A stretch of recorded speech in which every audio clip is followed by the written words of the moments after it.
Meu nome é Caroline Rocha Coelho, sou psicóloga clínica, atuo desde 2014, sou formada pela Universidade Católica de Brasília, atuo com adolescentes, adultos, crianças, faço avaliação psicológica e também atendo grupos.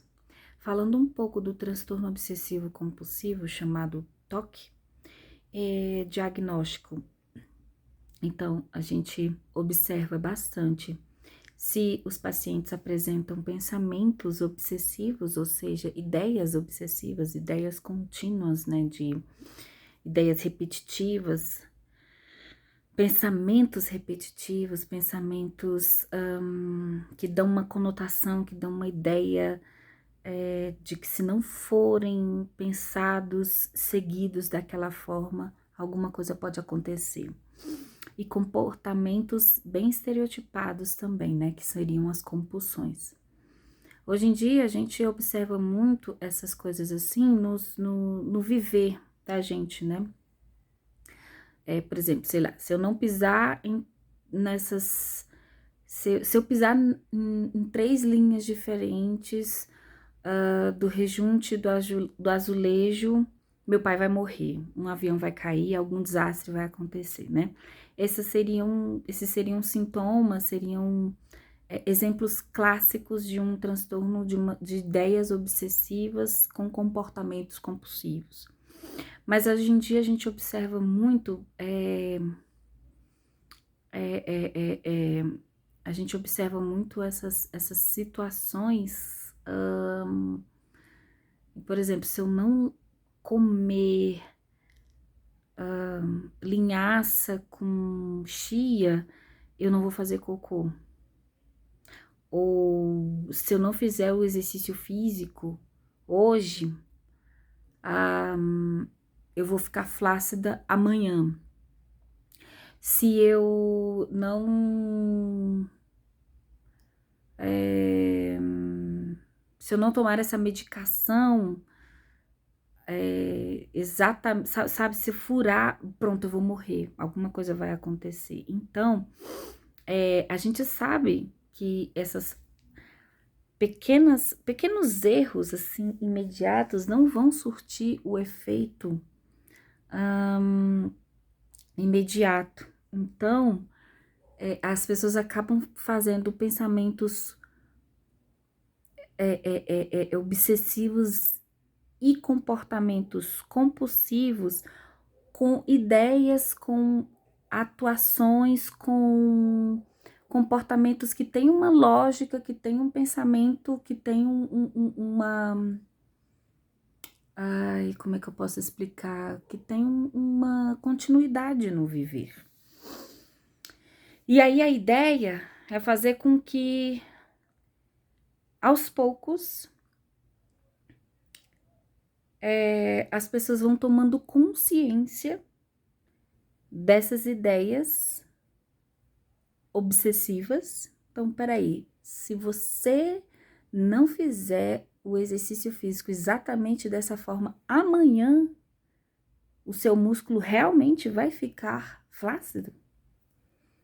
Se você deixar de tomar a medicação exatamente nesse horário, realmente você vai, não sendo, né, uma situação extrema, né, de internação, etc, etc, né,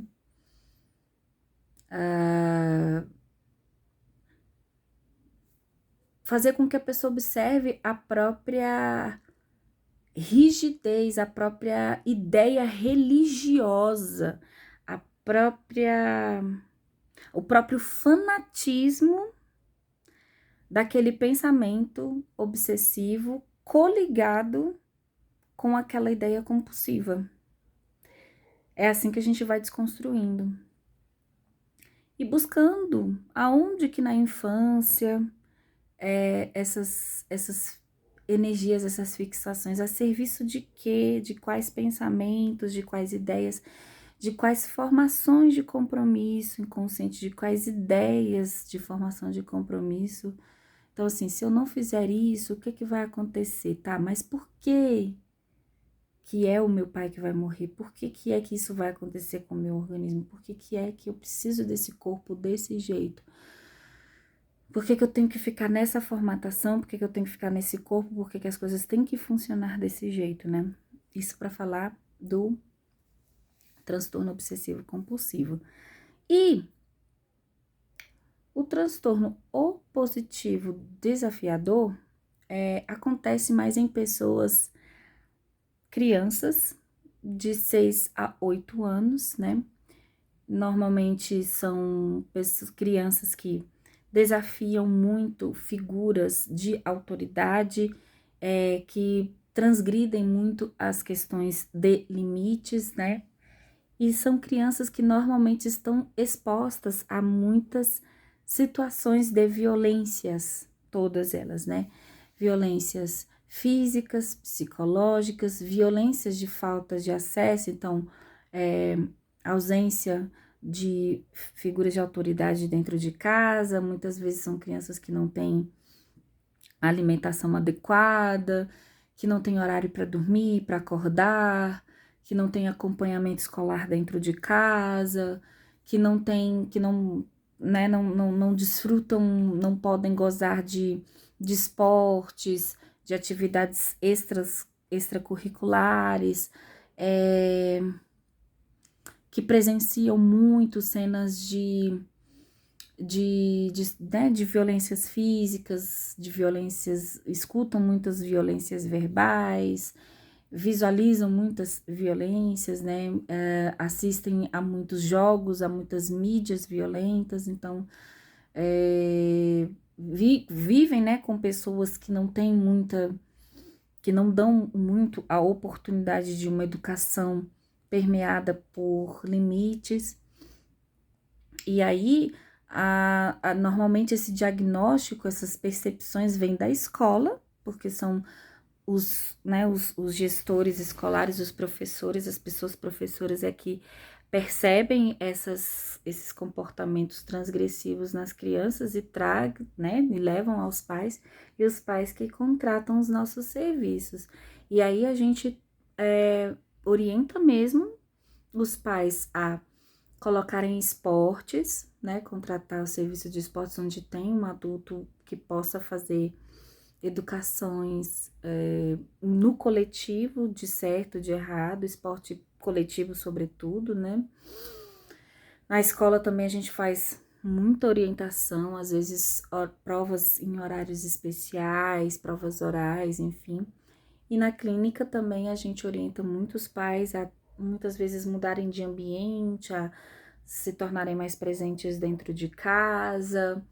A gente atua muito com a família nesse sentido e com a criança a gente ajuda com brincadeiras que têm regras, brincadeiras que usam limite, brincadeiras em que a criança possa perceber o limite de aproximação de brincadeira, os contornos do ambiente, dos desenhos, dos jogos. É um trabalho muito árduo. Bom, eu não posso me delongar muito, né? Infelizmente é um vídeo que tem um limite de tempo, mas quaisquer dúvidas eu estou à disposição. Vou deixar os meus contatos todos com o grupo que, né, tá usando aí esse espaço de fala, tá ok? Até mais, pessoal!